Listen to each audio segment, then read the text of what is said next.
Hello students, welcome to my YouTube channel. आज की इस वीडियो में जो क्वेश्चन हम सॉल्व करने वाले हैं, ये किसी बच्चे ने कमेंट सेक्शन में पूछा था मुझसे। वैसे ये क्वेश्चन एक जस्ट प्रॉपर्टी है, बट इसको कई बार क्वेश्चन में ऐसे पुट कर लेते हैं, तो उसको कैसे कंस्ट्रक्ट करना है इस वीडियो में हम देखेंगे। क्वेश्चन क्या है हमारे पास? Find the locus of centres of circle which touch a given line at a given point. हमें लोकस क्या होती है, किसी भी पॉइंट की लोकस क्या होती है, कोई पॉइंट कैसे पाथ ट्रेस कर रहा है। वो कर्व में हो सकता है, वो स्ट्रेट लाइन में हो सकता है। कोई भी पॉइंट कैसे किस पाथ को ट्रेस कर रहा है, वो उस पॉइंट की लोकस होती है। We have to find locus of centres of circle. Circle के सेंटर्स की लोकस, कि सर्कल के सेंटर किस पाथ को फॉलो कर रहे हैं। Which touch a given line at a given point, जो एक गिवन लाइन को एक पॉइंट पे टच करें। ऐसे सर्कल्स के सेंटर्स की लोकस जो किसी एक स्ट्रेट लाइन को एक पॉइंट पे टच करें। तो सबसे पहले हम एक स्ट्रेट लाइन ड्रॉ करेंगे। लेट्स से ये P एंड Q एक स्ट्रेट लाइन है, एंड इस पर एक point given line at a given point, given line पे एक गिवन पॉइंट T, ठीक है। इस पॉइंट पे सर्कल टच करें। ऐसे सर्कल्स की सेंटर्स की लोकस हमें ड्रॉ करनी है। तो वो कैसे करेंगे? अगर इस लाइन पर, इस T पॉइंट पर हम एक परपेंडिकुलर ड्रॉ करें। परपेंडिकुलर क्या होता है? 90 डिग्री का एंगल, राइट। तो वो जो परपेंडिकुलर होगा इस PQ लाइन पर, इस पॉइंट के ऊपर, वो locus of circles, centres of circle होगी। तो सबसे पहले हम क्या करेंगे? इस पॉइंट पे 90 डिग्री का एंगल ड्रॉ करेंगे। वो कैसे कर सकते हैं हम? कंपास को अपने हिसाब से ओपन किया, विद एनी रेडियस, नीडल को T पॉइंट पे रखा एंड एक आर्क लगाई। उसके बाद इसको बिना हिलाए, कंपास को ना इसको श्रिंक करना है ना ओपन करना है, जितना रेडियस है उतने रेडियस से ये पॉइंट जहां पर ये आर्क और स्ट्रेट लाइन कट कर रही है, इस पॉइंट पे नीडल को रखा और फर्स्ट आर्क लगाई। अब जहां पर ये दोनों इंटरसेक्ट की, इस पॉइंट पे नीडल को रखा, सेकेंड आर्क लगाई। अब यहां पर रख के ये आर्क लगाई और इस पॉइंट ऑफ इंटरसेक्शन पे नीडल को रखा और ये आर्क लगाई। अब ये जो आर्क्स की इंटरसेक्शन है एंड T पॉइंट है, इनको आपस में हमें ज्वाइन करना है।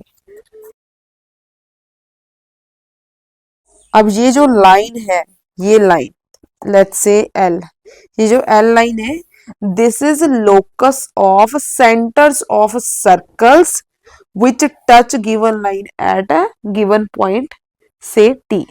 क्योंकि अब इस लाइन के ऊपर किसी भी पॉइंट को आप कंसीडर करो, किसी भी पॉइंट को, एंड उस पर ऐसे एक सर्कल लगाओ, एक ऐसा सर्कल जो T को टच करे, ठीक है। तो ये T को टच करेगा, राइट। ऐसे ही आप यहां पर कोई भी और सेंटर मान सकते हैं जो टी के जितना कंपास को ओपन करना है, ठीक है, ठीक है, T को टच करे। यहाँ पर मैंने इस लाइन पर लोकस पर रखा नीडल को और ये सेकंड सर्कल ड्रॉ किया। अब ऐसे ही आप इस लाइन के ऊपर किसी को भी सेंटर मानो एंड उसका रेडियस आपको लेना है इस T पॉइंट तक, ताकि T को टच करे। तो वो सभी सर्कल जो होंगे उनके सेंटर इसी लाइन के ऊपर लाई करेंगे। अगर इस लाइन के अलावा आप इधर या इधर कोई भी सेंटर कंसीडर करोगे ना, तो जब सर्कल इतना ओपन करोगे तो वो T पॉइंट को टच नहीं करेगा। सिर्फ यही एक लाइन है जिस पर आप कोई भी सेंटर लोगे और उस पॉइंट से T जितना रेडियस ओपन करके सर्कल ड्रॉ करोगे तो वो सर्कल इस पॉइंट पे टच करेगा। एक और पॉइंट ले लेते हैं यहाँ पर, let's say this is centre, यहाँ से T तक ओपन किया और ये सर्कल हमने ड्रॉ किया। तो अब देखो ये जितने भी सर्कल है जिनके सेंटर इस लाइन पे लाई कर रहे हैं, वो इस पॉइंट को टच कर रहे हैं। आपने सर्कल में एक थ्योरम भी की है सर्कल चैप्टर में, कि रेडियस, ये रेडियस है, radius through point of contact, point of contact वो पॉइंट होता है जहाँ पर एक सर्कल और एक स्ट्रेट लाइन दोनों आपस में इंटरसेक्ट करती हैं, और ये जो लाइन होती है सर्कल को एक पॉइंट पे टच करती है वो क्या होती है, टेंजेंट। तो हमने थ्योरम की है radius through the point of contact makes an angle 90 degree with the tangent. तो तभी हमने यहाँ पर टी पॉइंट के ऊपर 90 डिग्री का एंगल बनाया, और ये जो स्ट्रेट लाइन बनी वो locus of centres of circles है, जिस पर उन्हें सभी सर्कल्स के सेंटर्स लाई कर रहे हैं जो कि इस लाइन को एक पॉइंट पे टच कर रहे हैं। तो आपको इसमें बस इतना सा कंस्ट्रक्शन करना है और कुछ नहीं करना। लिखना क्या है, यहाँ पर एक लाइन आपको लिखनी है, L is a line, L is a locus of centers of circle which touch a given line, line क्या है, PQ at a given point T. That's it.